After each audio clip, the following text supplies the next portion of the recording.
Just a few years ago, Gina Loudon was a young, impressionable college student on her way to becoming the pride of her progressive college professors. Late one night, away from the supervision of the college faculty, in a freak accident, she was exposed to an overdose of common-sense conservatism. Since then, she has spent every waking moment unlearning everything she was programmed to believe during her college indoctrination. Join her in her re-education. This is the Dr. Gina Show. You're coming into my house? So y'all need to hide your kids, hide your wife. Go get a real job. Three-letter word, jobs, J-O-B-S. The president and the first lady are kind of like the mom and the dad of the country. And when your dad says something, you listen. They don't get a pass because they're young and stupid. 16 ounces is the maximum that they would be able to serve in one cup. If you want to order 2 cups at the same time, that's fine. It's your choice. Ain't nobody got time for that. Where do they come up with this stuff? This is the Dr. Gina Show. I own the night and I don't need no help. Gotta be the bitterness, Scarface Bell. Fucking gon' wild, can't handle this bell. Back for the club, arrogant like yeah. Top like money, so the girls just mail. One so many, y'all know me like 12. Look like cash and they all just fail. Bottles, models, better no share. Welcome, welcome. Welcome to the Dr. Gina Show. Feels like Monday, but it's really Tuesday, which means not only was our work week shorter at the start, but our work week will be shorter at the beginning, or at least that's how I like to think of it. We can think of it like that, even though I'm sure those two are kind of mutually exclusive.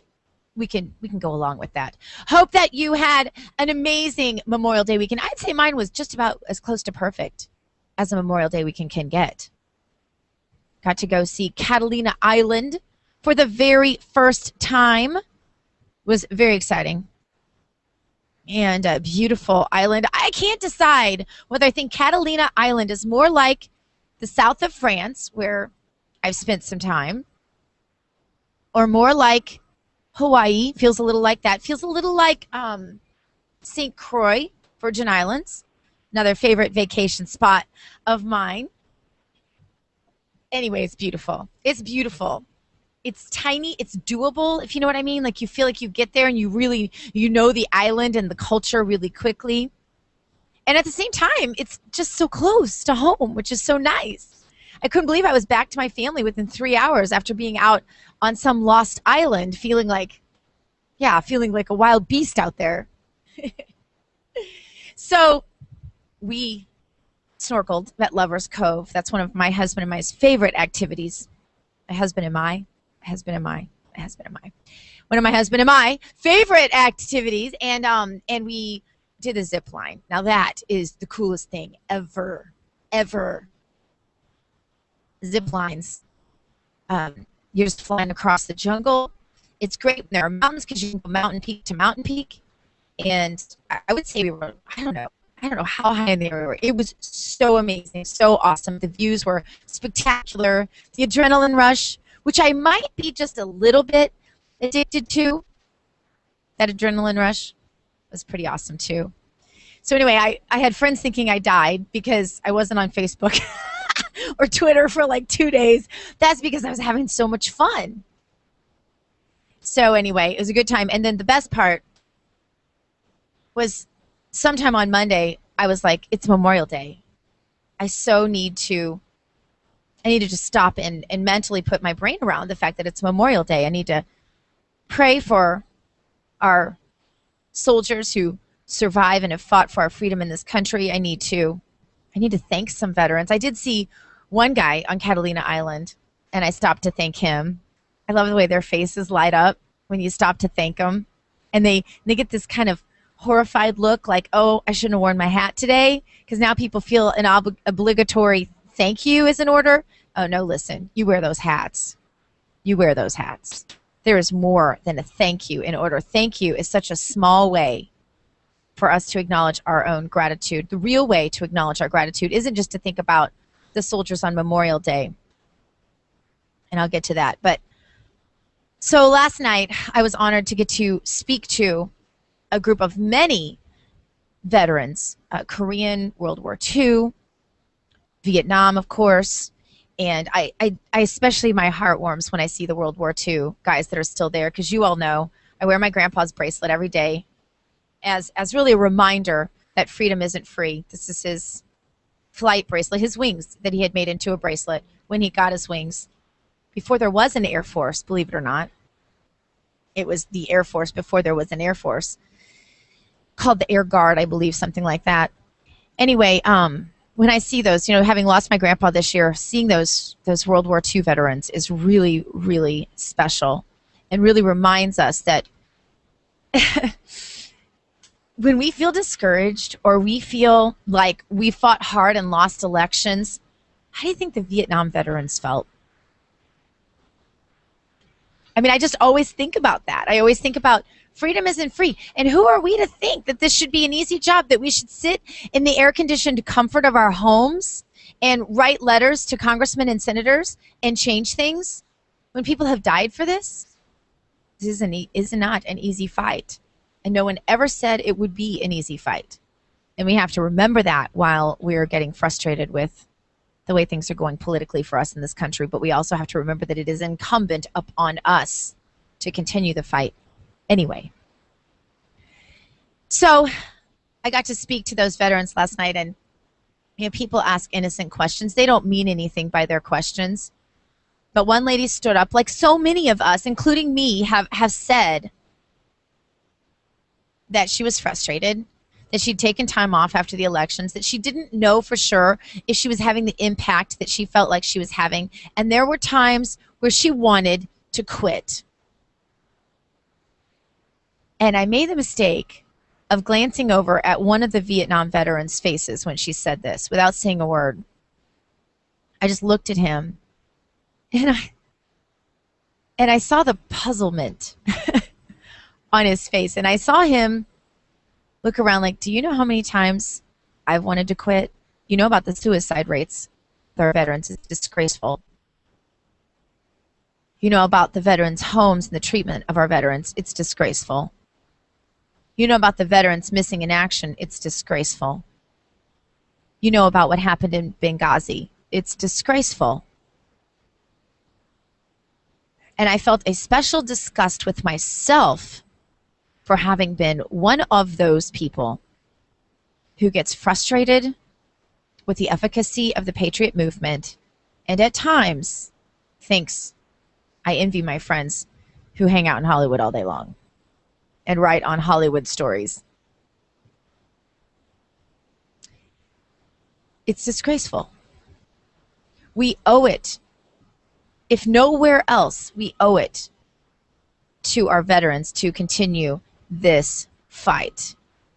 And perhaps the most, trying to get through this segment without crying, perhaps the most emotional part of the weekend for me was when one of those veterans came up to me afterward and with tears and passion in his eyes said, I'm watching you and you're fighting for what I fought for. And I don't think myself that big. He wasn't talking to me because I'm me. He was talking to me because I'm you. He was talking to me just as a patriot, just out there trying to use whatever God's given me to try to continue the fight that he paid so much for, and so many of his fallen friends paid even more for. And I was thinking in my head about the movie Hating Breitbart and how we put Breitbart up on this pedestal and how he might, there's a good chance, he might be disgusted if he knew that. Because he knows, and you know, and I know, that it is those veterans that I talked to last night who deserve to be put on that pedestal. And they're counting on us, patriots. And I saw the passion in his eye, and he said, don't stop. Please don't give up. Don't stop. It's the least we can do for his children and grandchildren, don't you think, patriots? We keep up the fight in the best way we know how. We keep the circular fire down. Oh, it's hard. There are so many idiots out there on our own side. I say Karl Rove notwithstanding because I don't even count him on our side, honestly. But we keep the circular fire down to a minimum. And we try hard to continue the fight. I will never, ever forget that precious man with the white hair who came up to me last night and with tears in his eyes begged me to continue the fight, to continue his fight. We can never forget. Hope and trust that your Memorial Day was as meaningful as mine was. And I hope and trust that you'll carry it with you all year long as we continue to fight and speak up for the right things for our veterans, for things like voter integrity that are so critical to what we're fighting for. We're watching elections be stoled. I did just say the word stoled on air. Be stolen left and right. Maybe the weekend was too long, just saying. And we've got to continue to fight for those things. And I know that you will join me on the show today, Ken Klukowski, whose name I can never, ever say. The day I can say it is the day I've probably been on air too long. From Breitbart News, he's their legal analyst, senior fellow for religious liberty at Family Research Council, and faculty at Liberty University School of Law. Man, he's a stud. And also another stud, you know him, one of my favorite personalities in radio, and this is my chance to build up others in radio as they have built me up. I love when people work cooperatively who are on the same team and don't think that the air at the top of the tank is limited just because we're in the same profession. And one of those who knows this better than anyone else is Joe Messina from TheRealSide.com. He comes on the Dr. Gina Show every Monday, where he has scoured the deepest, darkest crevices for stories you will hear nowhere else. The strange, the zany, the whacked. We're going to get it all from Joe Messina today. You stay tuned. You're listening to The Dr. Gina Show.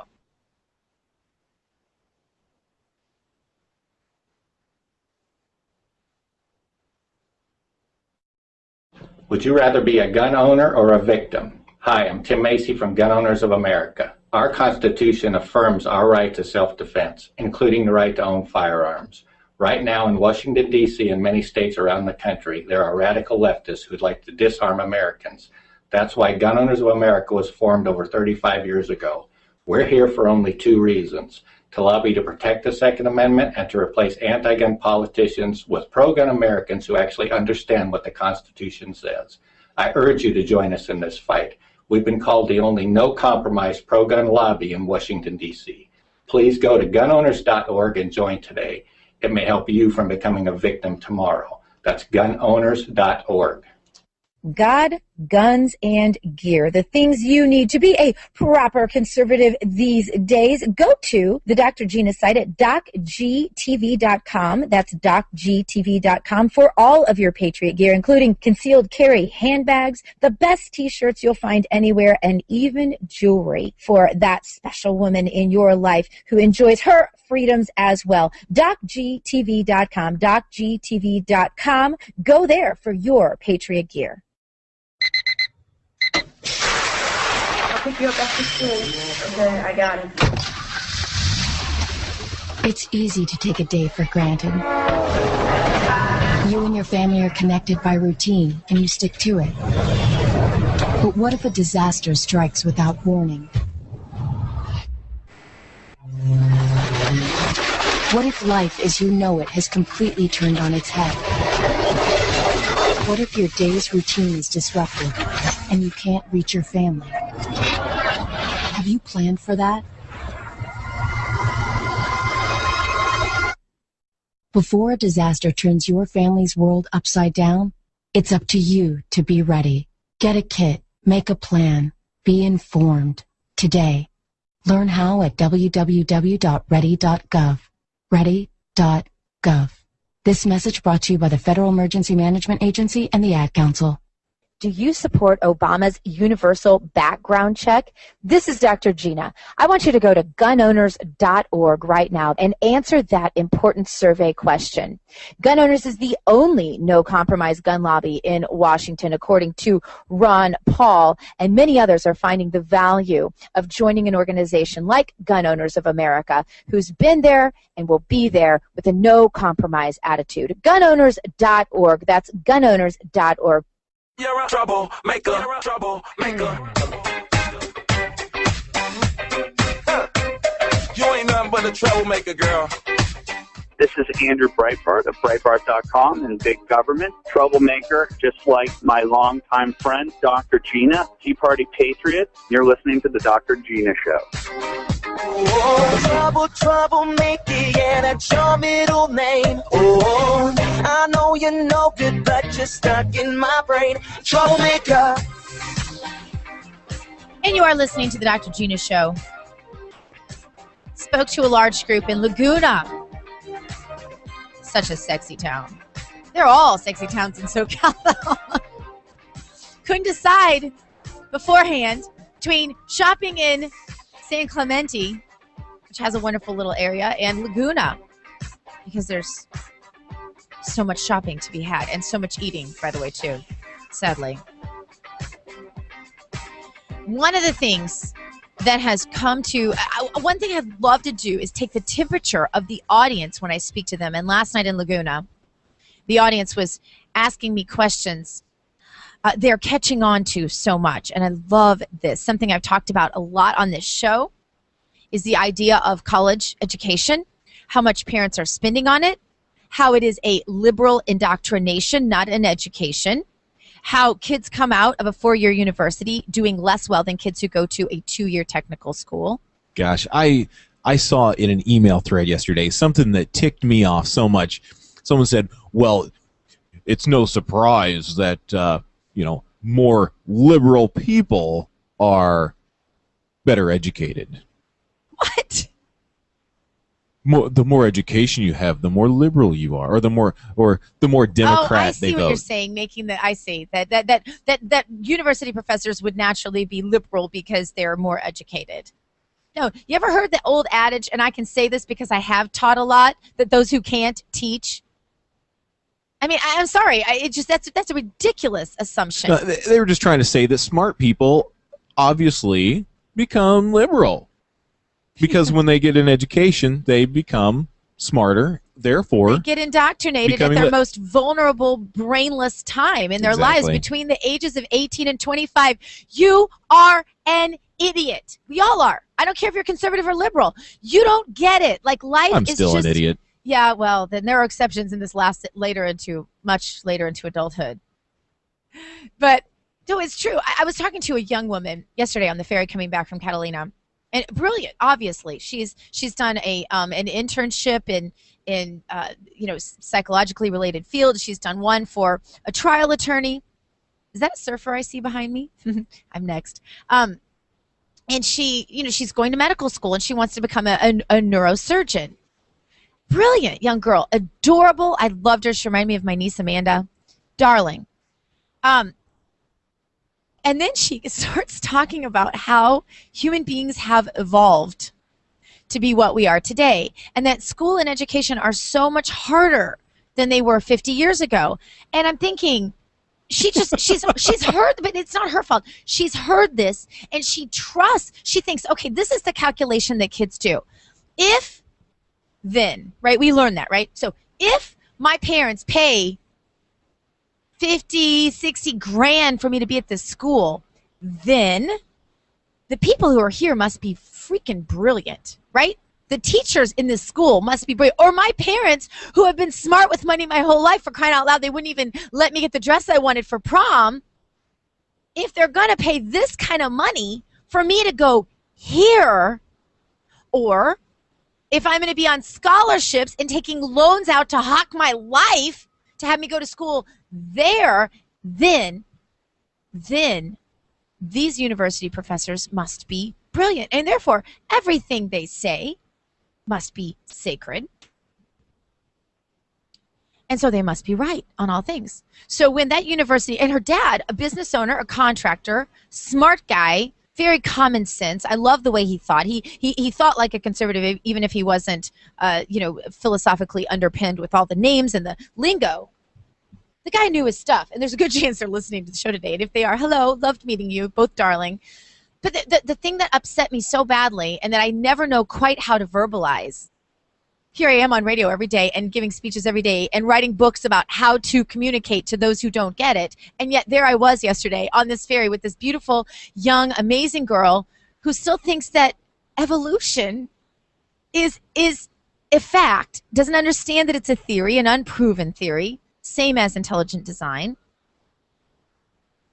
and doesn't even have her facts straight enough to understand things like Obamacare and the impact that's going to have on her own profession,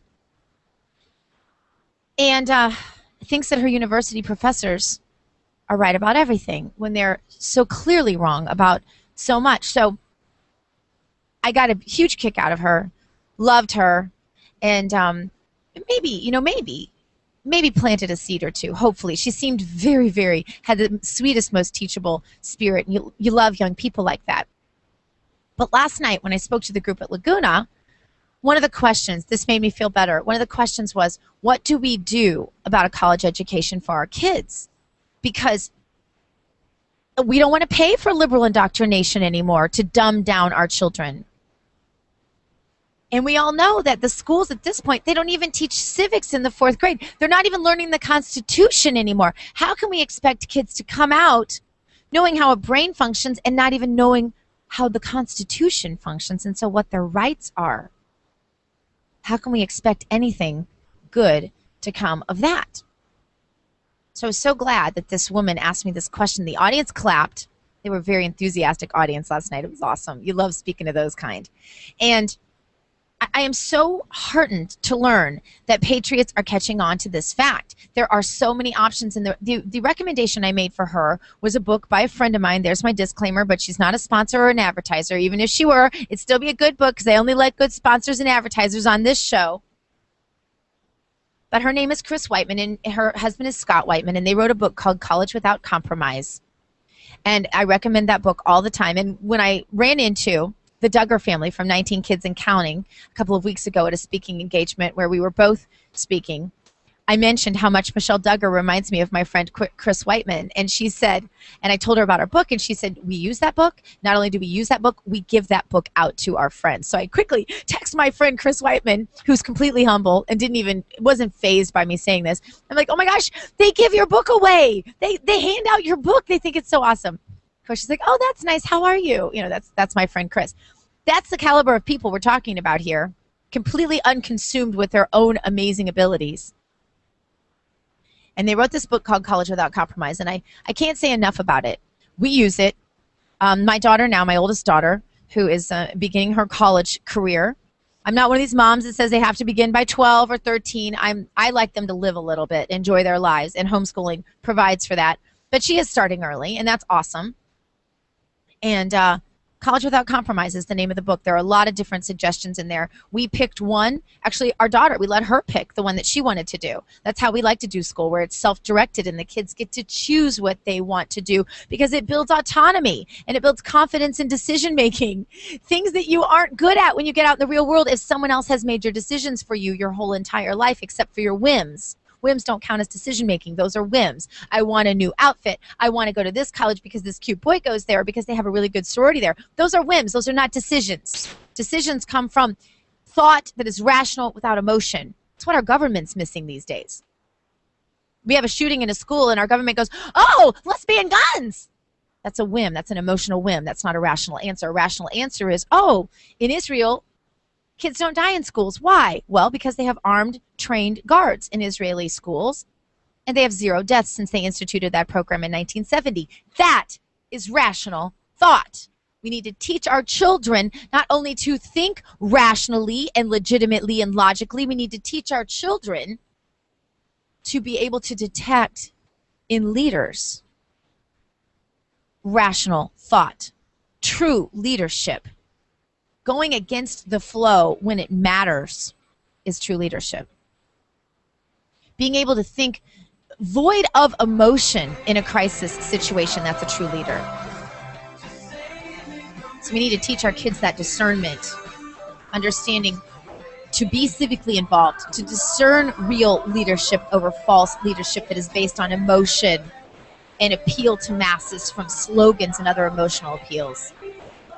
We need to teach our kids to be true leaders in their own field, to take dominion bigger and bigger, to take risks every day, because risks are part of freedom. Every day of freedom has its inherent risks. And if you don't think it's worth it, please move to China, because we don't need you here. More of the Dr. Gina Show right after this. We've got Joe Messina and Ken Kuklowski on the show today. You want to stay tuned for them and more here on the Dr. Gina Show.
It is with sound mind and body that I, James Fredericks III, after fighting with all direct family members for decades, leave my entire fortune of $32 million to the one friend I had in the end, the package delivery guy, Matt Songer. Woohoo! Yeah! I had a feeling about this. I'm rich! Oh, this cannot be happening. Actually, it's not happening.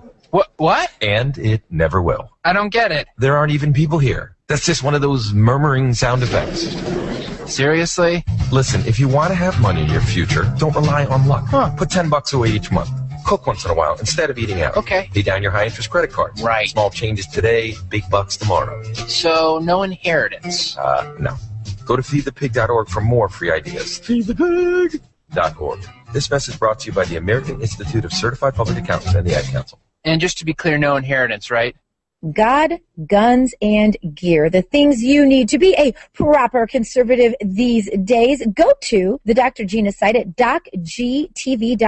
That's docgtv.com for all of your Patriot gear, including concealed carry handbags, the best T-shirts you'll find anywhere, and even jewelry for that special woman in your life who enjoys her freedoms as well. docgtv.com, docgtv.com. Go there for your Patriot gear.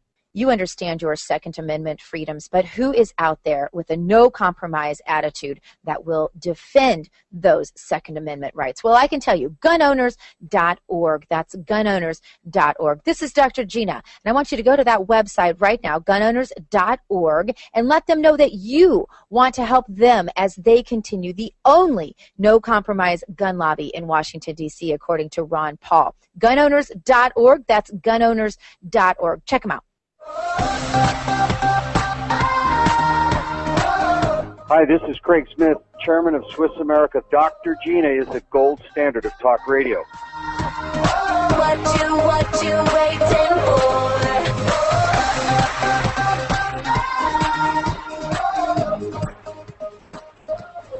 And you are listening to the Dr. Gina Show. Glad to have you with us on this sort of sunny beach day. It's always the haze in the morning. You know, we just have to cope with it. It's a rough life. Hazy mornings. Bigger waves. For some reason, bigger waves, it seems like to me, on hazy mornings. But then they turn to sunshine. And we surf. Looks like there are folks out there doing something right now. I know it's hard for me to tell I can see the monitor. With the so you're watching I'm sorry. monitor to see what's going on. Yeah, well, I'm trying to see what that person is doing. Well, because you know why? You know why I do this? Why is that? Because you know about my habit. To check your hair every 2 minutes? My hair? No, that's you, Jason. And you didn't even have that much hair, so it's just weird. My hair rocks. You complain about your hair 24/7. Now all of a sudden your hair rocks? I don't think so. No, to watch for dogs.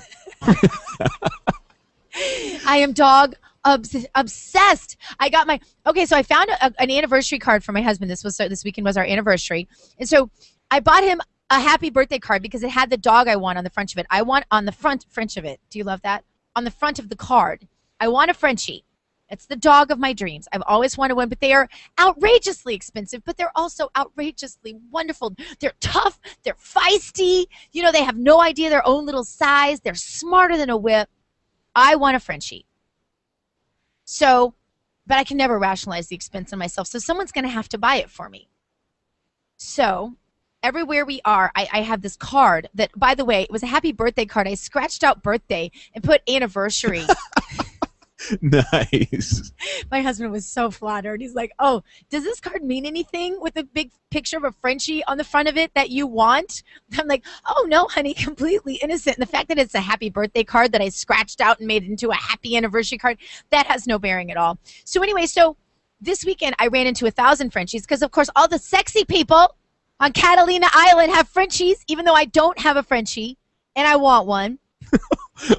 Aw, poor you. Every time I would pass someone with a Frenchie, I would pull my card out of my purse and show it to them so they could see that, like, I'm a bona fide, I'm not just like groping your dog. I am a bona fide Frenchie lover. I felt like the TSA. Like, look, this is my job, okay? I'm supposed to grope you. Deal with it. It's not my fault that I was born with this inherent need to have a Frenchie and I don't have one, so I'm going to grope your dog now. And so I would like hold this card at them while I grope their dog, and on we went. It's kind of like checking your dog lover's ID. You pull out your little doggy passport, which is a card that has the words happy anniversary or happy birthday scratched out on it, happy anniversary scratched in, and a Frenchie on the front. Yes. Now, when I see people who are packing, and I know they're packing, and I know they've got a hot gun in there, and I want to see their gun, I show them my Gun Owners of America card. I'm like, I'm one of you. Can I please see your hot gun? And so usually it works. So I go around with all these various identities on me so that I make sure that people know that I'm not just a groper. That's really what this all comes down to.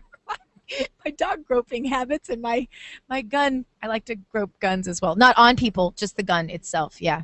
So I'm a little bit like the TSA if you think about it. I never thought of that before. It's an interesting analogy. You're like the TSA. Okay. Well, all when right. it comes to dogs and guns, I like to. I mean, what good is looking at it? What good is looking at a dog? Dogs were made to pet. That's what you're supposed to do with them. It's not what you're supposed to do with people in public, though. So, yeah, dogs you're supposed to pet. That's what you do. And you even scratch their little butts. You just don't go up to people in public and do those kinds of things. That's not normal. And guns, same way. You know, to really feel a gun, you got to pick it up, you got to handle it, you got to know all about it. You would never do that with a person unless you're TSA. How did that just happen? What did just happen? I'm not exactly sure. What just happened? I blacked out for a few moments. Someone invaded my body and took over my show, and now there's been an exorcism, and I'm back. So, majority of today's people, there you go, believe the federal government is. Joe Messina's on the line? Well, let's talk to Joe Messina. Forget what I had to say about the federal government. Jason, usually you have a signal for that. I'm not sure if your hand is crippled today or what, but usually when you got the guest on the line, you signal me, and you didn't do that. I was waiting I'm for sorry. That's okay. I thought maybe Joe Messina was on the line, but I thought maybe there was some problem getting through or something, so I was having fun talking about the TSA. Joe Messina, you're there? I don't know if I want to be involved in this conversation about groping sexy dogs. I don't really know if this is where I want to be. Where has the show gone? Right? Well, have you ever, though, are you aware of French bulldogs and their cuteness? I'm just curious. I can't say I am. I'm more of the German Shepherd lover kind. Okay, I like them too. They're a little temperamental. When they bark at people, they kind of intimidate me. Pit bulls don't, because they don't bark at people. They probably eat those little Frenchie dogs for lunch too. They probably do. My mom has a German Shepherd, and she's very into him. But and we had one when I was growing up, and I liked her. But I really am a Frenchie. Actually, I'm a pit bull person, and I can't have a pit bull because it's too darn big right now in my life with my little bitty kids. So I'm thinking a Frenchie is a good alternative for me. If you say so. Yeah, I just stop me right now. Let's get to your topics, Joe. What do you say? You've been scouring the deepest, darkest crevasses of our political arena these days. Tell us what you found. What's the most notable thing that's happened this week, since I happen to have not looked through any of the show prep that is posted? That's okay. I better look through it myself because I can't keep from throwing up when I read this stuff. True. How about at least one Milwaukee mom won't be sending her child to school on cross-dressing switch it up day. No. I don't remember having those as No, kids. no. We did a lot of crazy No, that's stuff, not happening. No, the dog groping I was totally cool with, but the cross-dressing switch it up day, are you kidding me? Well, do you think maybe we could talk them into doing the maybe cross-dressing dog day or something and do this better? Like Sandra Hernandez. I have seen that, by the way. I have seen that. Go ahead. Cross-dressing dogs? Yeah. Oh, yes, definitely. All you have to do is walk down Rodeo Drive in Hollywood, and all the boys have on these pink coats with these feather boas and mink cuffs and little diamond collars, and I'm thinking, give the guy some dignity already. It's bad enough that people have to watch you squat and go to the bathroom. Now they put a dress on you as well. Just not a good place to be. So this 7-year-old son, her 7-year-old son won't be in school, didn't go to school last week after officials at Tippecanoe, yeah, that's really a place, Tippecanoe School for the Arts and Humanities confirmed that they're still holding Switch It Up Day. It's a time for students to come dressed as members of the opposite sex. Now, originally they called this Gender Bender Day. Okay? I'm speechless. It doesn't happen often on the show, but I honestly, I don't even have a joke. I have nothing to add. I just kind of want to throw up. You can't have a joke for this because any way you spin this, you're right. You're gonna want to throw up. So, basically what they're doing is they're asking the students to dress in the opposite gender, so that they get a feel and an understanding of what it's like to be the opposite sex, and maybe they'll feel comfortable in that skin, if you would. Putting on a dress does not as my wife would say, Joe, there is nothing that can make you feminine. I mean, putting on a dress, high heels, a very large bra would do absolutely nothing. I don't want to see that. I don't want to see that. If you're trying to lose weight, it's a good thing to envision. Like Jason, when he puts on girl stuff, it doesn't bother me as bad. But the idea of what? Well, okay, but like your Kesha necklace and your orange and all that doesn't bother me. But the idea is Joe Messina. There's just something about that that's just really, really wrong. It's like the difference between like dressing up the Chihuahua in girl clothes and dressing up the German Shepherd in girl clothes. That's just wrong. Yeah, you shouldn't do that. Now let's get back to Jason. I want to talk about him. Or not. No? Well, I love talking about me. If he was having hair issues, I thought that maybe that might go hand in hand with the dressing up and stuff. Yeah, but, we were still trying to figure him out. Would you send your? And the problem here is that they don't want, or they're making it a negative. You try to opt out of sending your child to this Switch It Up Day. So finally, a few parents got off their butt. I've done a little bit more research on the story since I sent it to you, and they're really pushing back on the school board, which is what you need to do. You really need to push back on a school board, not necessarily the principal. Well, this is interesting because I thought this could happen when they first started having the classes where the people carried around the babies that supposedly cried and need to be fed, and then all of a sudden they started saying, well, okay, so teenage boys, so that they don't want to go get girls pregnant, they need to wear around these pregnancy belts with these big bellies, as if that has anything to do with being pregnant. The big belly is the least of the problems. Okay, let's just get that out of the way.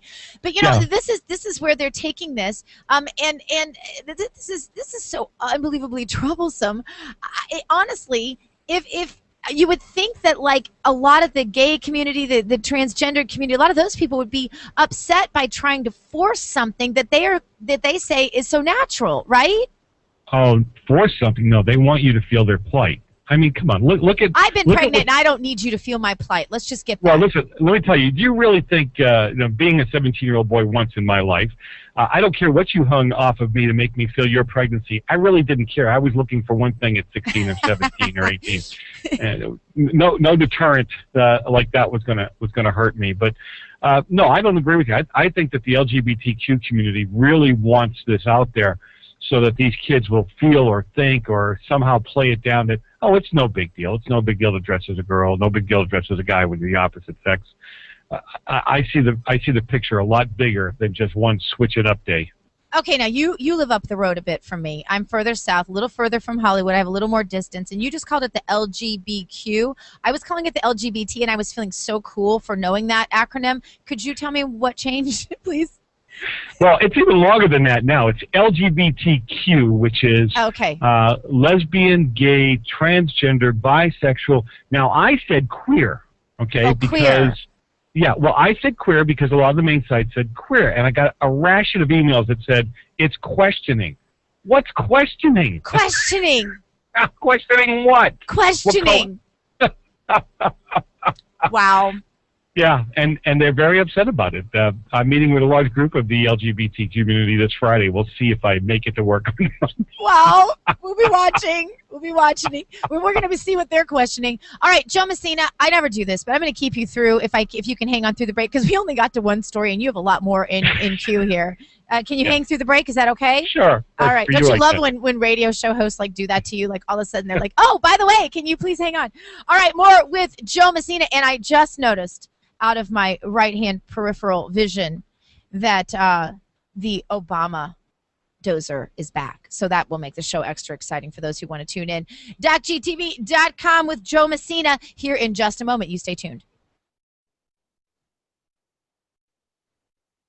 Sighting in the forest. 1 second I'm having a smoke. Next thing I know, I'm face to face with Smokey Bear. Wow. And he told me it only takes one spark to start a wildfire. Did you know 9 out of 10 wildfires are caused by humans? I had no idea. That's why Smokey's famous and you're not. If you see someone in danger of starting a wildfire, step in and make a difference. Brought to you by the U.S. Forest Service, your state forester, and the Ad Council. Learn more at SmokeyBear.com. Only you can prevent wildfires. God, guns, and gear. The things you need to be a proper conservative these days. Go to the Dr. Gina site at docgtv.com. That's docgtv.com for all of your Patriot gear, including concealed carry handbags, the best T-shirts you'll find anywhere, and even jewelry for that special woman in your life who enjoys her freedoms as well. docgtv.com, docgtv.com. Go there for your Patriot gear. Would you rather be a gun owner or a victim? Hi, I'm Tim Macy from Gun Owners of America. Our Constitution affirms our right to self-defense, including the right to own firearms. Right now in Washington, D.C. and many states around the country, there are radical leftists who'd like to disarm Americans. That's why Gun Owners of America was formed over 35 years ago. We're here for only 2 reasons: to lobby to protect the Second Amendment and to replace anti-gun politicians with pro-gun Americans who actually understand what the Constitution says. I urge you to join us in this fight. We've been called the only no-compromise pro-gun lobby in Washington, D.C. Please go to gunowners.org and join today. It may help you from becoming a victim tomorrow. That's gunowners.org. Hey, it's Dr. Gina here, and I told you that I'm going to help you be the most effective in your activism that I possibly can, and I've got a tip for you right now. Go to gunowners.org and join to be a member. Sign up for their alerts, and you can know exactly what you need to do to take action to save your freedoms. Go there right now and become a member. Gunowners.org. That's gunowners.org. Tell them Dr. Gina sent you. Gunowners.org. Hey, I heard you were a wild one. Ooh, hey, I heard you were a wild one. Show me how you do. I wanna shut down the club with you. Hey, I heard you were a wild one. Ooh.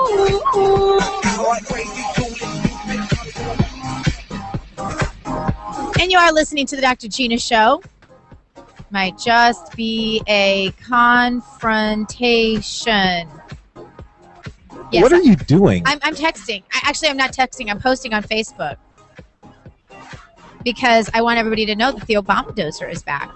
And I might just have to do something about this because it's really on my last nerve that they pick during my show every day to do the bulldozing on the beach. What's up with that? Like, what other beaches have bulldozers? I thought people had beach combers. Beach combers are quiet. Obama dozers make earthquakes. I'm tired of it. So I'm posting it right now. I just pushed post and I have pictures to prove it. But before that, you're just shaking your head at me. We have Joe Messina from therightside.com here on the show with us today. How about the real side? Real side. I always do that. Sorry. Because I prefer he's on the right side. Okay, let's just get that bias out of the way. It's true. Anyway, welcome back to the show from therealside.com, Joe Messina. This is why I can't talk and do anything else at once, which makes it hard for a radio talk show host. All right. Thank you, Dr. Mary, for having me on the show today. You're so welcome. Now, we were just talking about the liberal indoctrination of our kids, and I'm so glad that now when I speak to big groups, I'm getting this question from audiences: what do we do about sending our kids to college when the colleges, even the ones that are ostensibly conservative, are liberally indoctrinating our kids? And they maybe don't even mean to, but sometimes they just accept what the textbooks say as some sort of fact. Prominent professor says teaching creationism is like denying the Holocaust. Is that not as anti-Semitic as anything you've ever heard, and as anti-Christian as anything you've? I mean, that's like just a whole bunch of antis going somewhere to happen. Well, okay, listen, it's happening in Chicago. Is there really? I mean, we're really surprised this is going on. So it's just amazing. So the students are being duped, says this teacher Coyne. I swear you just said the stupins. What I say? I don't think you said students. I think you said stupins. Well, actually, the stupid professor is probably what I meant to say. But some people get mad when I use the word stupid. But I figure everybody understands that word, right? Stupid is and stupid does. Even the stupid people understand when they've been called stupid. That's exactly right. So helpful. Although my dad says you have to feel sorry for stupid people because they don't know they are. That's true too. That's true. Oh, anyway, but they go on and the professor, now look, you went to college. They wouldn't let me in, but you went to college, and you're looking up to your professors. You think these guys are second in line to God most of the time, and they've got so many great things to say, and they're a professor. They must know what they're talking about, right? Okay, so the professor tells his students that they're being duped. Think about it. Yeah. Class is a Christian intelligent design and creationism view of the world, which is wrong. It's against science. Well, look, and I'm not going to get religious on you, but you and I both know, science is because of God. God isn't because of science. Right. And these kids go in there, and they just get beat up. He has a blog called Why Evolution is True. And he pushes his kids towards that blog, and he warned that BSU official. Now, I just want to ask the question here, because the turnabout is always such fun play, right? You can't kill them. Well, what if a professor had a blog called Why Creationism is True, and he was preaching that in the classroom? What do you think the level of outrage would be with the university faculty? He'd be fired by Friday without a severance package and drawn and quartered in the middle of the campus. Yeah. No, I'm with you. There's no question about it, because you see it happen over and over and over again. But guess who's driving this? The Freedom from Religion Foundation. Those guys that keep that pesky religion out of everything because it's so bad and nasty. Yeah. Wow. And again, these are your tax dollars. These are absolutely this is money that you're paying for your kid to go to school to be taught something that foundationally your family doesn't believe. Exactly. Okay, so my son Samuel has Down syndrome, and he will probably about the rest of his life be at about a mental age of 6. At least that's what doctors tell us at this point. There's a disabled woman in Reno, Nevada, Elizabeth Bauer. She's 32 years old, mental age of 6, lived in a group home, and ended up being pregnant, and the court wanted to force her to abort this baby. Ooh, now here is some people would call this a dilemma. What do you say about this? Look, it's no dilemma. The court needs to stay out of our personal stuff, period. That's really how I see it. But, I'd go down the list of saying, now you have a Down syndrome child, and here's a child that has a mental capacity of a 6-year-old. Why is she coming and going from a truck stop where the parents aren't keeping an eye or somebody? Not parents. It was a group home. So that means, I don't know if you're familiar, but I'm a big advocate of group homes when they're done well. It allows people to live independently in a group, like an apartment setting. But usually these sorts of issues are dealt with for those who are not capable of dealing with these very adult kinds of decisions themselves. And so I have a good friend, Lydia Orzo from St. Louis, who recently got married. And she's, I believe, in her 30s too, married another man who also is developmentally disabled. And those things are things that you talk about before the marriage. The parents were very involved in all of those sorts of decisions, just like they were in the wedding decisions and the honeymoon decisions and all that. So sure. These are the kinds of things that their caregivers should be responsible for. But once the situation has happened, I still don't understand why we always blame that on the baby and say, let's just kill that. Oh no, I'm with you there. I think this is hilarious, where the court is looking for a way to get rid of this child because they don't want to. I don't know if they just don't want to deal with another baby on the tax rolls or what. But they said that legally she couldn't have given consent to begin with. That's why that's that whole slippery slope of we could have abortion for rape, right? I mean, technically, this is a rape because she couldn't give her legal consent. So that would give the court jurisdiction to pull this off. But it's like you said before, too. How many families are waiting to adopt a child? Right. How many families are out there just dying to have one of these kids? There's a claim. I can tell you the number. There are more than 300 families waiting to adopt a baby with Down syndrome right now. The Ohio Clearinghouse. You can check it out for yourself if you don't believe me. I waited 10 years. So I can tell you that there are families, and I'm not saying her baby's going to have Down syndrome. Very likely it won't. But I am saying that there are families waiting to adopt these special needs babies. But what about the court? Think about the power a judge has here. Nobody could have stopped this from happening if this judge pushed hard to move forward. But again, like the first story, people got together, people made a lot of noise, and the judge said it herself. Because of the outside pressure, she backed down. All right? So we need to take a stand. We need to take an active role in what goes on around us and in our communities. So, it's just not the role of a judge, period. The decision should have been made with her relatives, any that she has, and her caregivers and the people that are responsible for her. It's disgusting. And now if you adopt a family, I don't know if you caught my post today at WorldNet Daily, but if you adopt a family, you are 70% likely to be audited by the IRS. So did I say adopt a family? I meant adopt a baby. I'm not sure what I said there. Yeah, so you should adopt a family, but either one will work. It's kind of the same thing. All right. California judge wants to know if yoga is a religion. I can tell you certifiably that in Southern California, where I live, yoga is a religion. There's just no question about that. Anyway, go ahead. Well, I mean, is it a religion like some football? Football is in Texas. Isn't it football, God and country in Texas? That how it works? I mean, I don't really weigh in on yoga. I know some people consider it a spiritual thing. You become one with the universe and all that happy stuff. But this goes on to a California judge must decide a lawsuit regarding teaching yoga in public schools.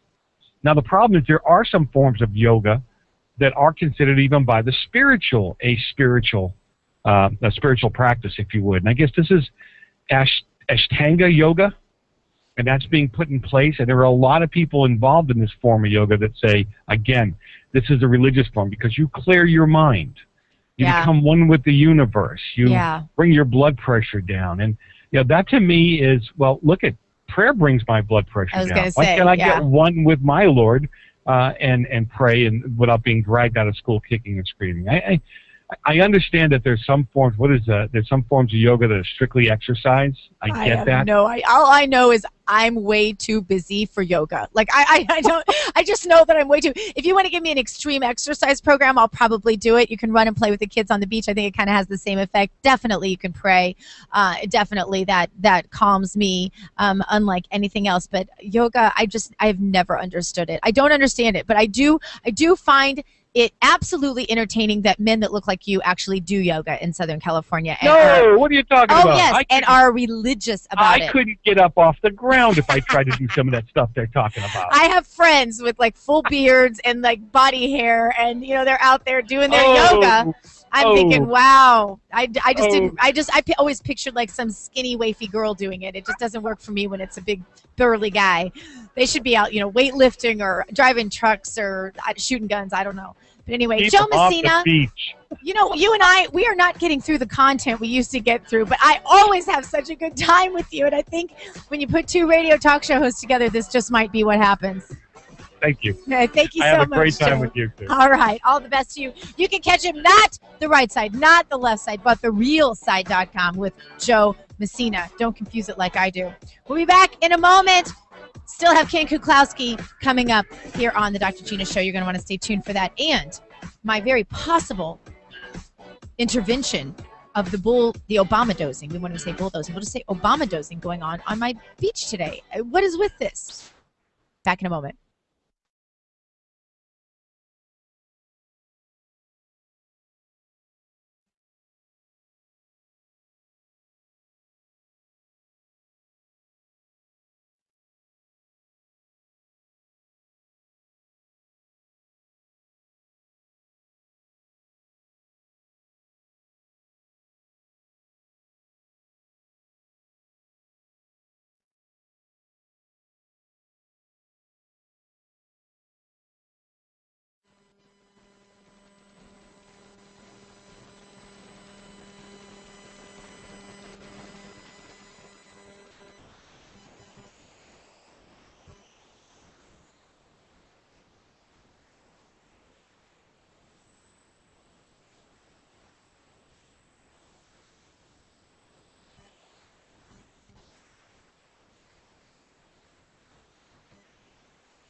Just a few years ago, Gina Loudon was a young, impressionable college student on her way to becoming the pride of her progressive college professors. Late one night, away from the supervision of the college faculty, in a freak accident, she was exposed to an overdose of common-sense conservatism. Since then, she has spent every waking moment unlearning everything she was programmed to believe during her college indoctrination. Join her in her re-education. This is the Dr. Gina Show. You're coming into my house? So y'all need to hide your kids, hide your wife. Go get a real job. 3-letter word. Jobs. Jobs. The president and the first lady are kind of like the mom and the dad of the country. And when your dad says something, you listen. They don't get a pass because they're young and stupid. 16 ounces is the maximum that they would be able to serve in one cup. If you want to order 2 cups at the same time, that's fine. It's your choice. Ain't nobody got time for that. Where do they come up with this stuff? This is the Dr. Gina Show. I own the night and I don't need no help. Gotta be the bitterness, carpet fair. Fucking going wild, can't handle this pair. Back for the club, arrogant like yeah. Top like money, so the girls just mail. And you are listening to the Dr. Gina Show, where we are taking on the Obama dozer that's out here behind me, threatening to interrupt my interview with Ken Klukowski. So excited to have him back on the show today. He keeps his ear to the ground, and more specifically, his ear is to the door of the Supreme Court building. He knows what decisions are coming up and what cases are being heard. He is Breitbart News legal columnist, senior fellow for religious liberty at Family Research Council, and on faculty at Liberty University Law School, and I don't think he sleeps. Our next guest, Ken Klukowski. Welcome back to the Dr. Gina Show. Gina, great to be with you. Thank you. Great to have you. I don't know how you have time for my show when you're doing all that, but we're not going to ask too many questions because we're just happy to have you. You've got a lot of news this week. One is the confirmation by the Senate of this new rising star who could be the next Supreme Court nominee. Tell us about this. Sure. Sri Srinivasan is the newest judge on the U.S. Court of Appeals for the D.C. Circuit. He's definitely a Democrat, definitely on the left. There's a lot of questions as to exactly where he falls on the spectrum and what exactly his judicial philosophy is. But he has one of these picture-perfect resumes like John Roberts had a decade ago. Mm-hmm. And that's why the thought would be that he would be an easy front-runner. And he's also Asian-American. There's never been an Asian on the Supreme Court. So you're looking at someone who would be a front-running candidate if he were a white male. The fact that he has that perfect resume and also happens to be a minority on top of it, people should expect now that if President Obama gets another Supreme Court vacancy, as I believe he will in 2015, that Judge Srinivasan will be right at the top of the short list. So, okay, now, last week we talked a lot about some of the cases before the Supreme Court, and some of those we're talking, I think, more about college entrance, but not being able to base those things on race anymore. What if that decision came down? Would it affect this at all, or are we still going to be making some of our decisions based on race? Because it sounds like you're saying that's a big factor here. Well, that would be a difference in that, in terms of the government making the decision. If the racial preference case out of Texas goes the right way at the Supreme Court, what that amounts to saying is that government cannot put into its policies that it is considering a person's race when it's making decisions like college admissions or who gets a bank loan or whatever. But the reality is that human beings are still human beings. And in the case of a presidential appointment, well, the president's allowed to use whatever criteria he wants. He can consider what your skin color is. He can consider what your religion is. The president can consider all sorts of things, just as you as an individual can decide whatever individual factors you would like. So that's where. Well, not really. Not if I'm hiring, though. I mean, seriously, as an employer, I'm not supposed to be able to take race into consideration, correct? Unless I'm trying to meet quotas. Well, there are employment discrimination laws that you can be subject to, but those are not a matter of constitutional requirement. The Constitution only stops the government government agencies from using race as a factor. When a state, the kinds of things that can be brought against private employers in terms of racial discrimination, that's actually based on statute. There's nothing that arises from the Constitution that requires that. All right. I also read that the Supreme Court refused to hear something. I think it was just today I read about this. I don't have this in front of me. Do you know what I'm talking about? Do you know? Did you read that today? Well, the Supreme Court it turns down. They get 8,000 petitions a year for cases, and they turn down 99% of them. So it's every time the Supreme Court issues its weekly order list, there's pages and pages, anywhere from 5 to 15 pages of cases that they decline to hear. So that happens all the time.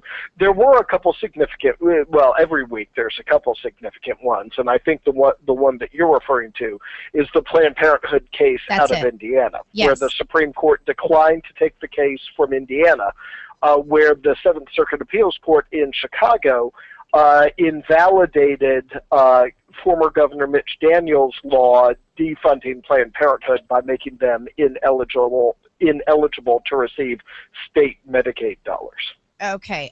So what are the implications of that? Well, it does have very significant implications in terms of these efforts to defund Planned Parenthood at the state level. The Seventh Circuit panel that heard that case included both conservatives and liberals, with the opinion written by a very conservative judge, Diane Sykes, and so in essence, it looks like the way the Medicaid statute is written, which the states voluntarily chose to hop on board with, that under the terms of that statute, that those words, it appears, cannot be construed in such a way to allow the court to then deny some of those Medicaid dollars to Planned Parenthood facility. Got it. Okay. And also, these recess appointments have been quite the object of contention between liberals and conservatives because, of course, Obama has been taking advantage of those. And now we've had another federal appeals court that has said that this is a problem. This is a major defeat for the president, is it not? It's a tremendous defeat. You're right. And what we had previously is the U.S. Court of Appeals for the D.C. Circuit, on which Judge Srinivasan now sits. That's the second most important, second most powerful court in the country, second only to the Supreme Court. And they had held that Obama's NLRB recess appointments to the National Labor Relations Board were unconstitutional, but the court had gone the extra measure, not just deciding the narrow grounds of the facts of this case, and in this case it was the Senate said they were in session. The Senate was out of town for a few days, but they were holding sessions every third day with a lone senator, and that was being done specifically to keep the Senate from going into recess so that the president would have no recess appointment power. It's a practice that started several years ago when Democrat Harry Reid used it to block George W. Bush from having recess appointments. Then President Obama came out and said, well, I deem the Senate to be in recess whenever there aren't enough senators on the Senate floor to conduct legislative business. And he said, that being the case, the fact that there's only one guy there every third day, I think the Senate is, for constitutional purposes, in recess, so I can recess appoint anyone I want. And that's when he made these appointments. Now, by the way, the terrifying implications of that argument is every night when the Senate goes home for dinner, when the senators go to bed, well, there's not enough senators on the floor to do business. So in theory, at about midnight every night, the president could do recess appointments. So it was a frightening power grab that he made that argument. But the court did not just say that, no, the Senate doesn't have recess appointment there.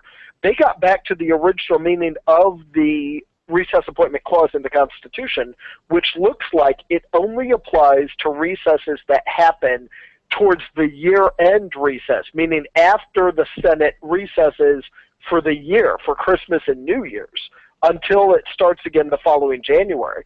So that's a period of just days or weeks, in that any recess appointments made at any other time during the year would be unconstitutional.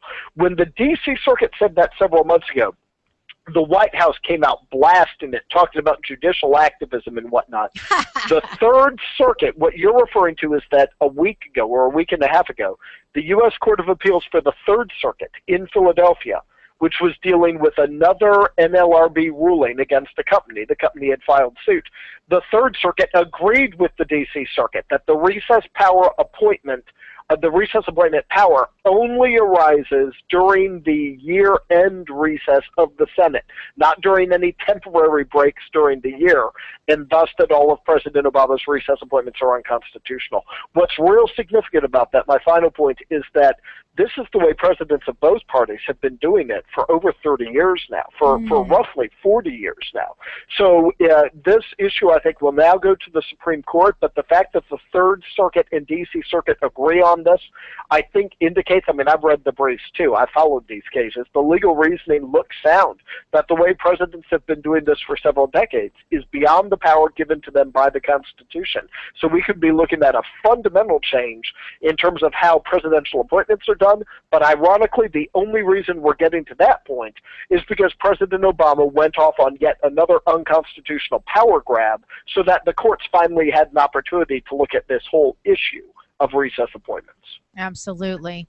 All right. Well, that is fascinating. Also, we talked last week about this Town of Greece versus Galloway case. It's a very historic case. Tell us about that. Right. The practice of opening governmental events with a prayer, that invocation at the beginning, is called legislative prayer. And the Supreme Court in 1983 upheld this practice in a case called Marsh v. Chambers, where they noted that the very same week that the first Congress in 1789 wrote the Establishment Clause and proposed it to the states for ratification, that in that very same week, the House and Senate passed resolutions to create an office of chaplain in each house of Congress, whose number one duty would be to offer prayers at the beginning of each day's session.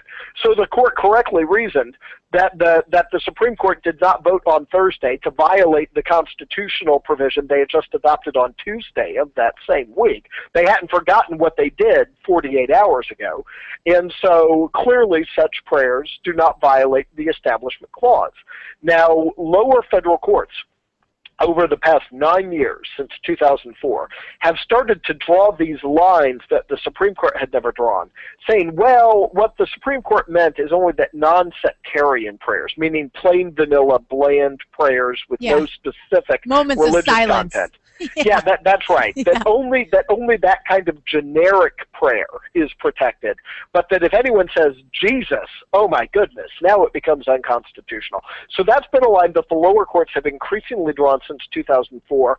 Finally, the Second Circuit Federal Appeals Court out of New York, which covers most of the Northeast, they issued a ruling with this very, very restrictive standard that in essence would shut up any evangelical Christian or devout Catholic or certain other faiths from being able to offer prayers that are at all consistent with their faith.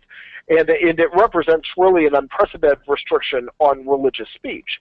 The Supreme Court has taken that case up for the fall, hopefully, and I believe, to restore sanity to this whole issue of religious speech, so it wouldn't just apply to legislative prayers. What they would say, I think, would have broad-ranging implications on the freedom of religious Americans to be able to speak and share their faith in the public square.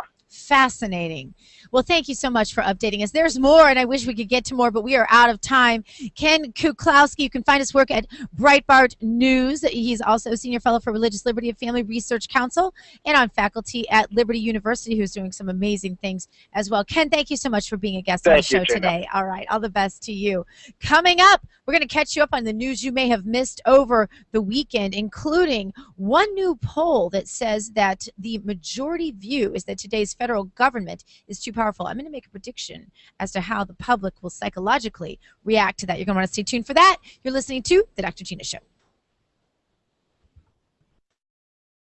Would you rather be a gun owner or a victim? Hi, I'm Tim Macy from Gun Owners of America. Our Constitution affirms our right to self-defense, including the right to own firearms. Right now in Washington, D.C. and many states around the country, there are radical leftists who'd like to disarm Americans. That's why Gun Owners of America was formed over 35 years ago. We're here for only two reasons: to lobby to protect the Second Amendment and to replace anti-gun politicians with pro-gun Americans who actually understand what the Constitution says. I urge you to join us in this fight. We've been called the only no-compromise pro-gun lobby in Washington, D.C. Please go to gunowners.org and join today. It may help you from becoming a victim tomorrow. That's gunowners.org. God, guns, and gear. The things you need to be a proper conservative these days. Go to the Dr. Gina site at docgtv.com. That's docgtv.com for all of your Patriot gear, including concealed carry handbags, the best t-shirts you'll find anywhere, and even jewelry for that special woman in your life who enjoys her freedoms as well. docgtv.com, docgtv.com. Go there for your Patriot gear.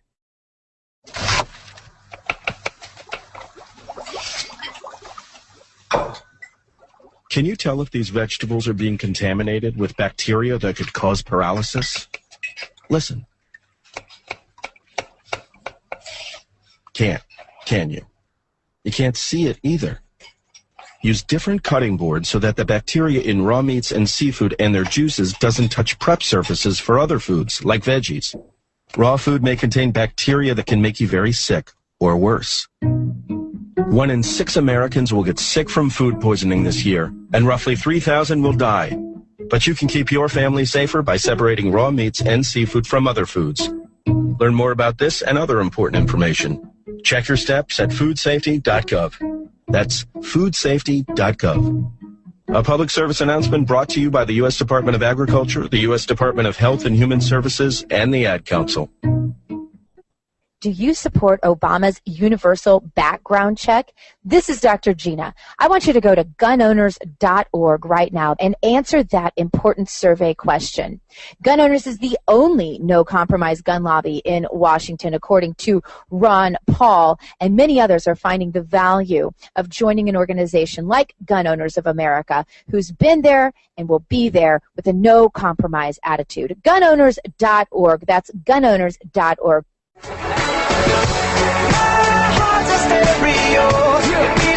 So listen close. Hear my thoughts in every note. This is Dick Morris.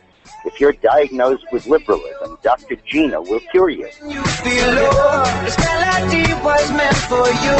Sing along to my stereo.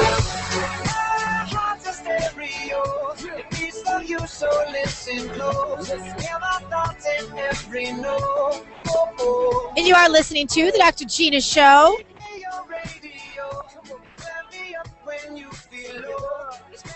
Glad to have you with me. Yes, I'm tweeting and Facebooking over the break. Is that why you sound so distracted right now? That's why I'm always distracted at the beginning of a segment, because I'm always trying to finish something. It's an American psychosis. At least that's what I called it on World Net Daily. Death, the new normal. And I said that Margaret Sanger is probably laughing in her grave, as I was ridiculed for on ABC's Wife Swap when I did the show for saying that Planned Parenthood was founded by a known eugenicist who wanted to eradicate the black race. All true. All 100% true. I stand behind it. You wouldn't believe the hysterical, violent, vile tweets I got from people for saying that. But it's the absolute truth. Do your research. And if you're screaming about something because you'd like it to not be so, that makes you an idiot. Not me. The facts are on my side here. We had the Gosnell trial. And then we talked about the Carpin situation in Texas with the 3 women in the video who testified on air that Carpin had twisted the heads off of babies, that he killed several full-term babies every day in his abortion clinic.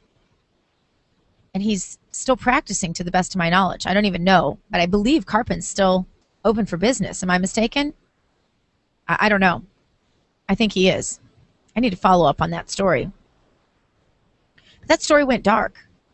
You barely heard other talk show hosts talk about Carpin. Why? Why?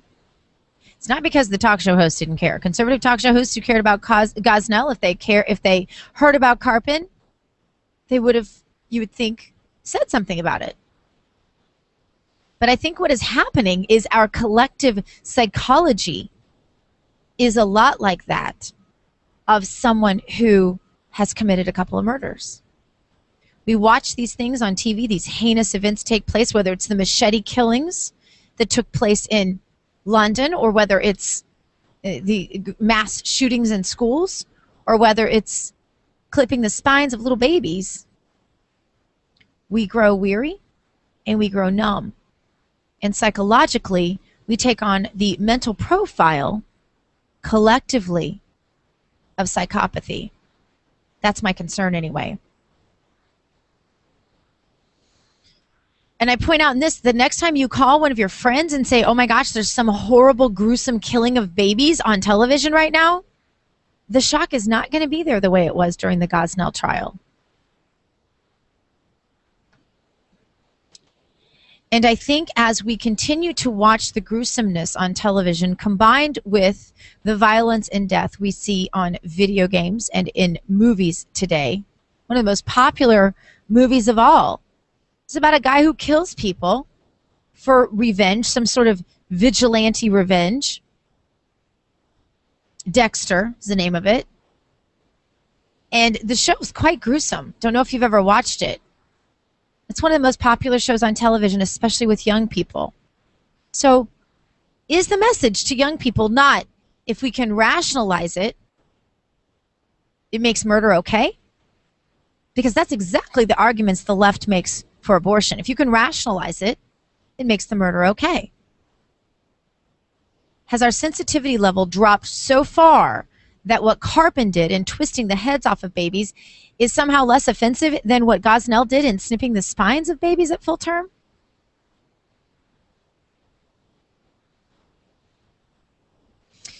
And another thing I point out in this, where are the protesters? Where are they? Where are the good Planned Parenthood people, quote unquote? And why aren't they protesting the bad Planned Parenthood people? They'll all protest when the baby harp seal is killed. They'll protest when elephants are somehow, used by a circus and they feel it's exploitative. They'll protest that. But you see, environmental extremists are satisfied with fewer people having their own carbon footprints. To the left, humans are evil. Now, they love to talk about humanity, as Prager points out, but they don't want to talk about the good of humans. Humans are inherently evil because they are the ones who make the carbon footprints and who deplete the Earth's resources and who overpopulate it and who are greedy capitalist thugs who are doing everything that is bad in America. So why would they care about a baby human guilty of all this sin under the new theocracy of political correctness? The harp seal, I point out, can't pollute, make war, or enslave, so therefore the harp seal is innocent. But a baby human might possibly grow up to do all of the above. So if it never gets to live, it's somewhere between righteous and just and the protection of a child who might end up the victim of another human who would enslave, warmonger, or be greedy. This is truly the line of the left. Find me someone who doesn't agree with me. Pro-choicers want you to believe they don't condone the killing of babies, fetuses they call them, but actions speak quite loudly. And there are only 3 reasons for this hypocrisy. And I think if you take a look at the 3 reasons I cite in my post this week in my column at WorldNet Daily, I think you'll agree that it's very possible that within the next few years, we'll be asking the question, why aren't they protesting the killings of 3-year-olds? I don't think that's a radical thought when you look at the psychosis happening in this country right now. Take a look at it, WND.com, or you can go to docgtv.com, where all of the articles I discuss every day are linked for your reading convenience, because you should read about them. Still coming up on the show, China's one-child policy. Also, I want to tell you about a new poll, so stay tuned. You're listening to the Dr. Gina Show.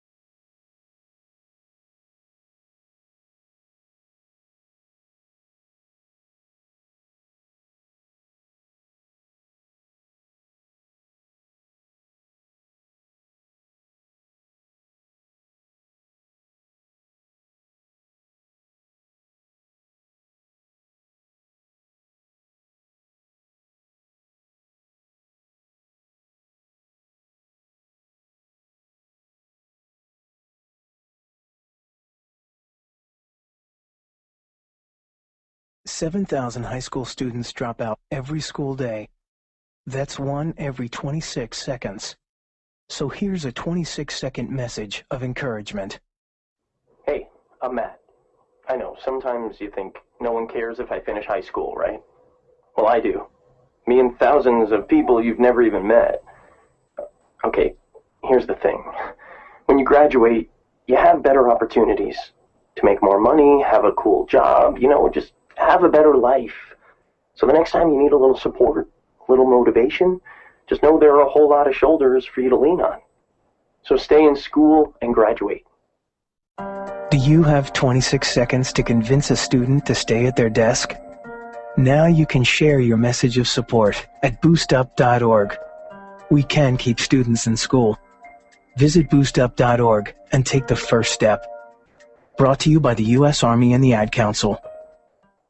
God, guns, and gear. The things you need to be a proper conservative these days. Go to the Dr. Gina site at docgtv.com. That's docgtv.com for all of your Patriot gear, including concealed carry handbags, the best T-shirts you'll find anywhere, and even jewelry for that special woman in your life who enjoys her freedoms as well. docgtv.com, docgtv.com. Go there for your Patriot gear. You understand your Second Amendment freedoms, but who is out there with a no-compromise attitude that will defend those Second Amendment rights? Well, I can tell you, gunowners.org. That's gunowners.org. This is Dr. Gina, and I want you to go to that website right now, gunowners.org, and let them know that you want to help them as they continue the only no-compromise gun lobby in Washington, D.C., according to Ron Paul. Gunowners.org. That's gunowners.org. Check them out. This is Fingers Malloy of FTRRadio.com. Listen to the Dr. Gina Show, or the baby seal gets it. We've had each other's back for too long. There's no breaking up. You're listening to the Dr. Gina Show this Tuesday after Memorial Day. I trust that your weekend was half as good as mine, and if it was, you had a great weekend. Because I did. New Gallup daily tracking poll released yesterday says that 54% of those surveyed believe that today's federal government is too powerful. Only 8% said they think the federal government has too little power. Those people are basically in the Capitol building right now. 36% said the government has about the right amount of power. And twice as many Republicans as Democrats believe that the government has too much power. 76% of Republicans, 32% of Democrats. 46% of Americans said they agreed that the federal government poses an immediate threat to the rights and freedoms of ordinary citizens. An immediate threat. 53% disagree with that. You know who's caught on to this? It's young people. Young people are looking down the road and what the bill is that they're going to have to foot for the decisions of this administration and, frankly, of our generation. And they're not liking it so much. And they're catching on. And while they might think it's uncool to be a conservative, even though you and I know we're very cool, they might think it's uncool to be a conservative. We just have to teach them how cool we really are, don't you think? They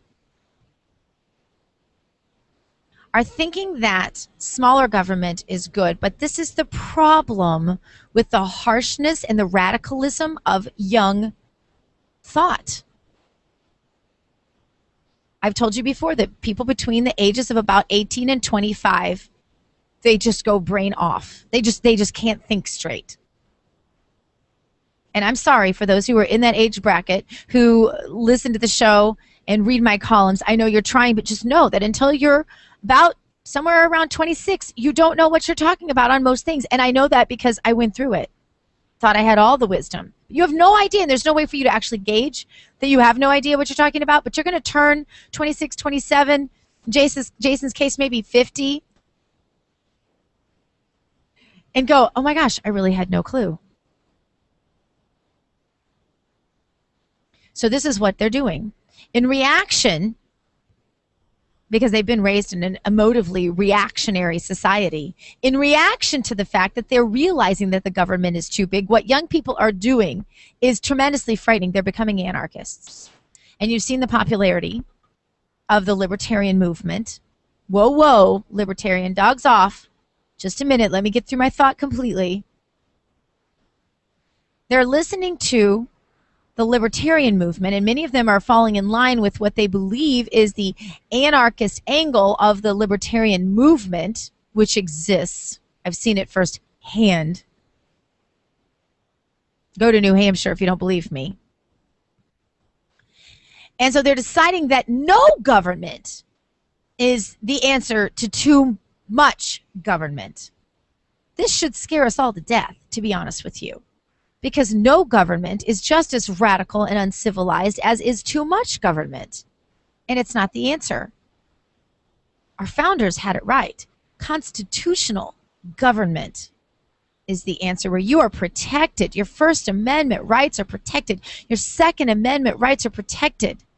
The things that really matter to you that have worked in this country like they've worked nowhere else in the history of mankind, the freedoms that we've enjoyed, the prosperity that we've enjoyed in this country have been a direct result of two things. One, the founders and the framers and what they gave us in terms of a Constitution and Bill of Rights, and the veterans who have defended it.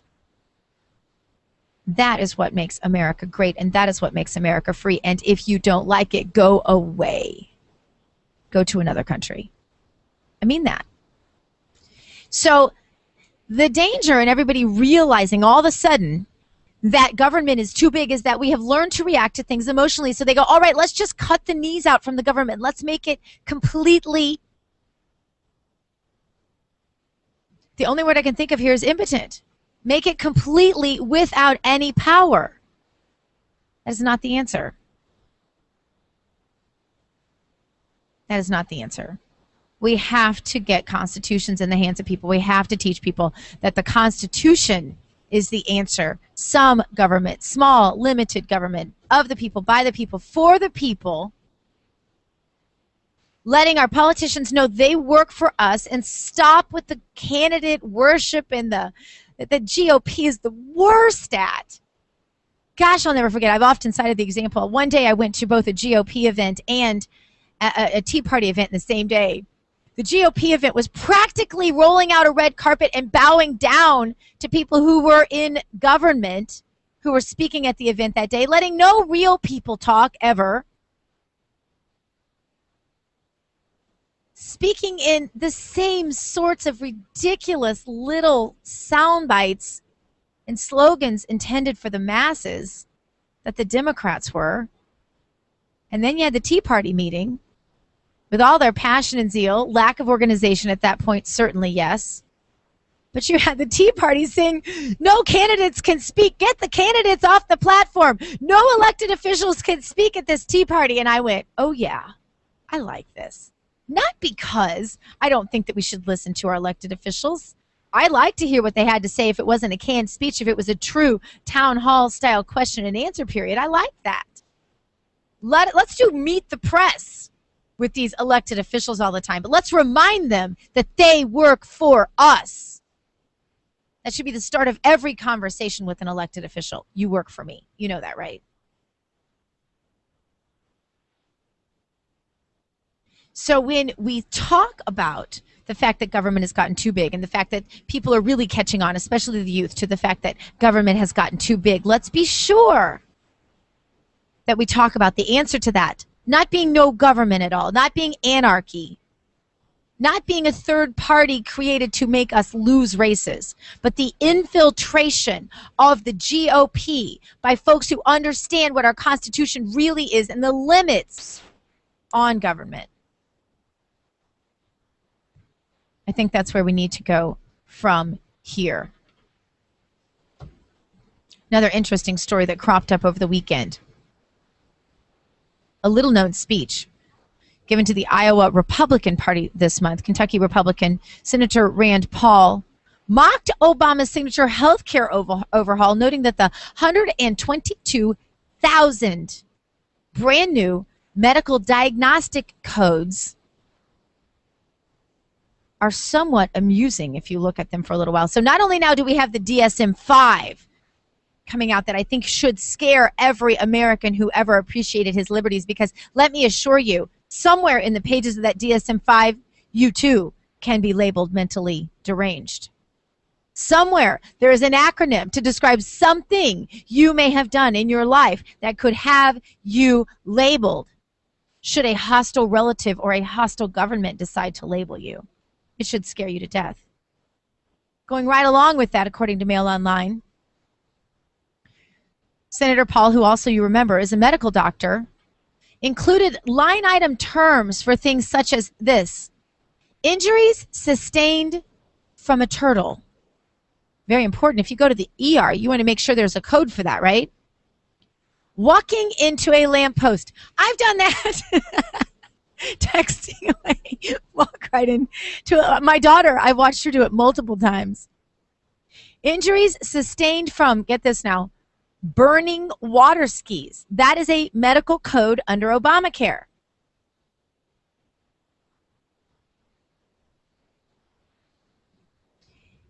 Now, it is no mistake that Senator Rand Paul was speaking to the Iowa Republican Party. Uh-oh, what was he doing in Iowa? Yeah, you wonder. Of course, it will be among the first states to weigh in during the 2016 Republican presidential primary season. We'll be watching for Rand Paul to be there. Unless a bunch of states move their primary up to the December and November, or maybe the 2 summers before the general. It's quite possible. Yeah, you know how they like to do. Everybody wants to be first. Well, nonetheless, mark this in your mind. If you end up in the emergency room and you have injuries sustained by a turtle or walking into a lamppost or burning water skis, there's a code for that. Pretty soon there will probably be an app for it too, because it sounds really important, right? Coming back, we're going to catch you up on other things that have taken place over this weekend, including a crackdown on sidewalk cafes, one of my favorite things in the world. Everybody who knows me knows I don't eat inside. That is. It doesn't matter if it's freezing cold outside. And even though I am a coldie, I'm always cold. I want to be outside.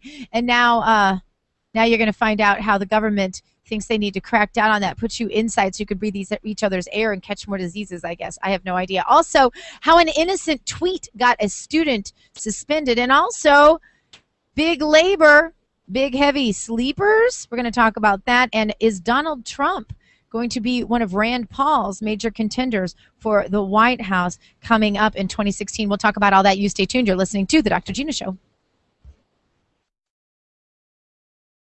I know more about cooking dinner for a party of 12 than about packing a lunch for a 12-year-old. I know kids like things like fish sticks. Fillets, I get, but sticks? Maybe we can just compromise on mac and cheese. Can you make that with Brie? You don't have to be perfect to be a perfect parent. There are thousands of teens in foster care who would love to put up with you. Call 1-888-200-4005 or visit adoptuskids.org for more information. A message from the U.S. Department of Health and Human Services, Adopt Us Kids, and the Ad Council. God, guns, and gear. The things you need to be a proper conservative these days. Go to the Dr. Gina site at docgtv.com. That's docgtv.com for all of your Patriot gear, including concealed carry handbags, the best T-shirts you'll find anywhere, and even jewelry for that special woman in your life who enjoys her freedoms as well. docgtv.com. docgtv.com. Go there for your Patriot gear. Would you rather be a gun owner or a victim? Hi, I'm Tim Macy from Gun Owners of America. Our Constitution affirms our right to self-defense, including the right to own firearms. Right now in Washington, D.C. and many states around the country, there are radical leftists who'd like to disarm Americans. That's why Gun Owners of America was formed over 35 years ago. We're here for only two reasons: to lobby to protect the Second Amendment and to replace anti-gun politicians with pro-gun Americans who actually understand what the Constitution says. I urge you to join us in this fight. We've been called the only no-compromise pro-gun lobby in Washington, D.C. Please go to gunowners.org and join today. It may help you from becoming a victim tomorrow. That's gunowners.org. Hey, it's Dr. Gina here, and I told you that I'm going to help you be the most effective in your activism that I possibly can, and I've got a tip for you right now. Go to gunowners.org and join to be a member. Sign up for their alerts, and you can know exactly what you need to do to take action to save your freedoms. Go there right now and become a member. Gunowners.org. That's gunowners.org. Tell them Dr. Gina sent you. Gunowners.org.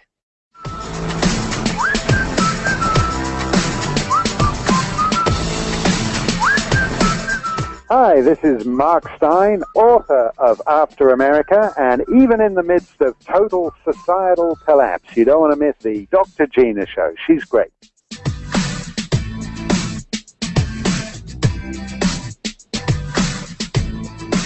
And you are listening to the Dr. Gina Show.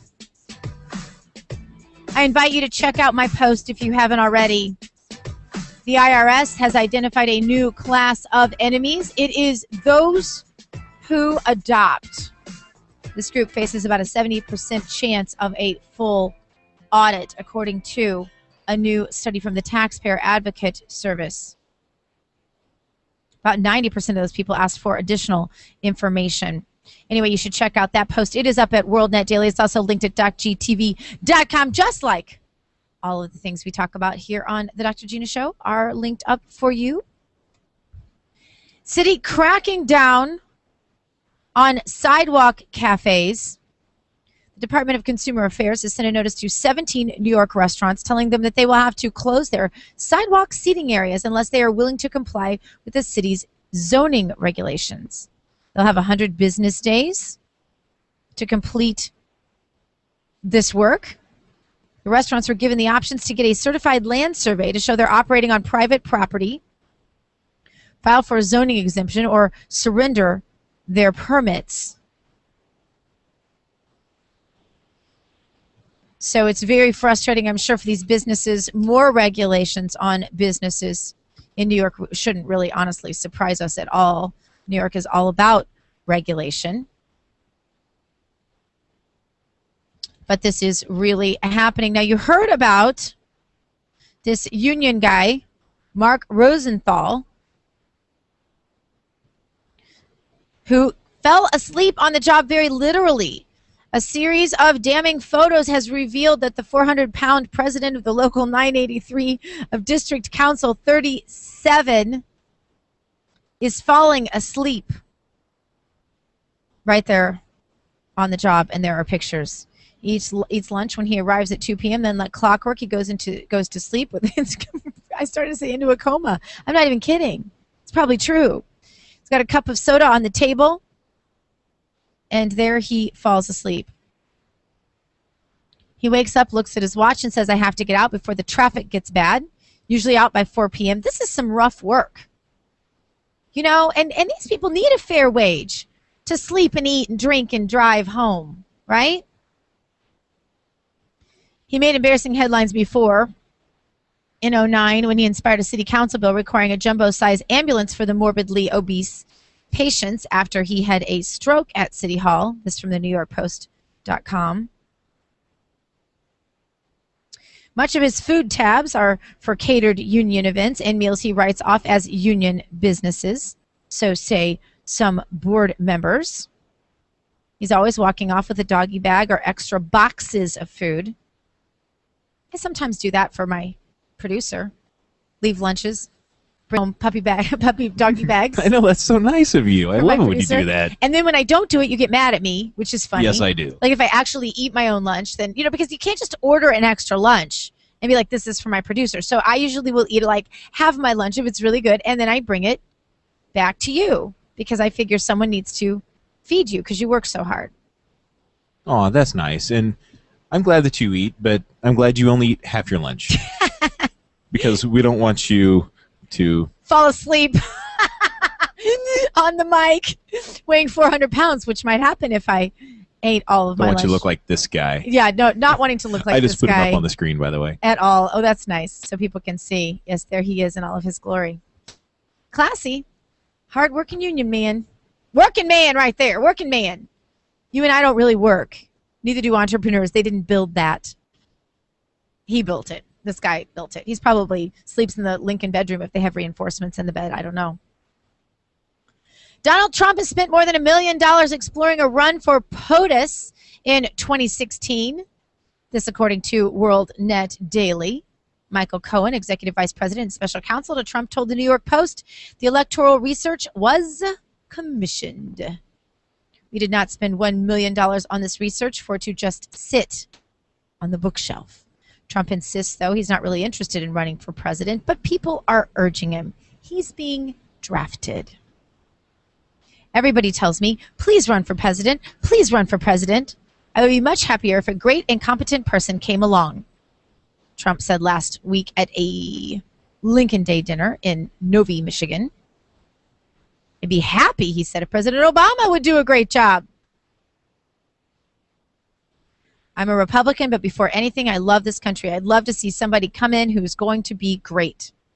At this point, Mr. Trump has not made a decision on a political run, but Mr. Cohen says he is exactly what this country needs. His turnout at these political speeches indicates his following remains very strong and is growing. He said that if Trump doesn't run for this office, he'd be required to turn over control of his company. If he did, he'd be required to turn over control of his company to either one or all of his children into a trust. That might be a problem.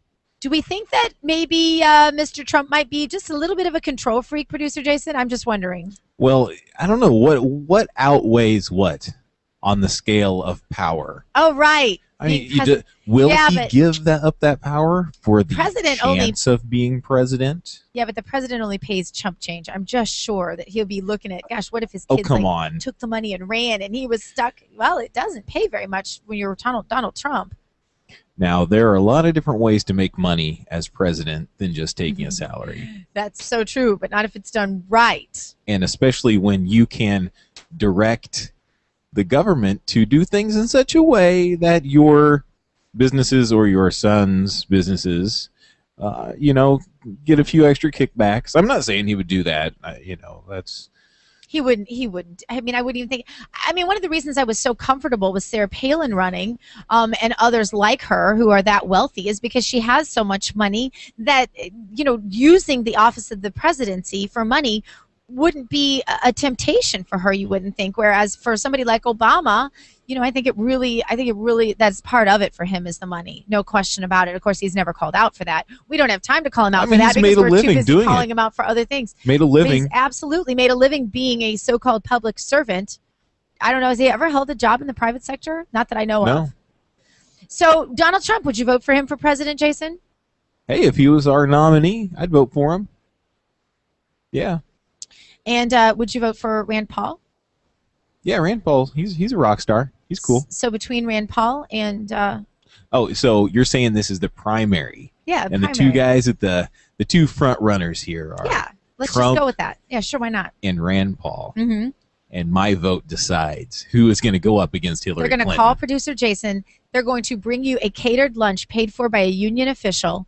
You're going to take a little short nap, drink some soda, have a carb crash, wake up from that, and tell us who you would vote for between Donald Trump and Rand Paul. Rand Paul. Interesting. What if I threw Sarah Palin in that match? Wow. I think I'd have to go with Sarah Palin because she's more of a hawk on foreign policy issues. I think that the woman would be. Could you just say woman without saying woman? Would be tougher on the world stage. Let's practice this. Woman. Not woman. You're not on the farm, Jason. Woman. Just a woman. Woman. Raw milk proponents celebrated. How do we go from women to raw milk? That was awkward. It was like the dog groping that happened earlier in the show. I want to make some really inappropriate jokes about.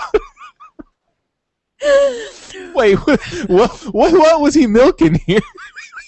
Gosh, what just happened? I've got to stop. Raw milk proponents celebrated a Wisconsin farmer's acquittal on 3 of 4 counts related to selling unpasteurized milk and cheese, bolstering their hopes of legalizing the products in America's dairyland. This according to the Wall Street Journal. Jurors found Vernon Hirschberger, a 41-year-old Loganville, Wisconsin farmer, innocent of producing milk without. Now you have to be declared innocent by a court of law rather than just declared guilty of selling milk. Hello, Obama Dozer. Thank you. He's waving. Look, he's waving at us. Selling milk and cheese products without a license and operating a retail establishment without a license. He was found guilty of 1 count of breaking a holding order issued by the state in June 2010, which barred him from moving any of the food he produced without a license.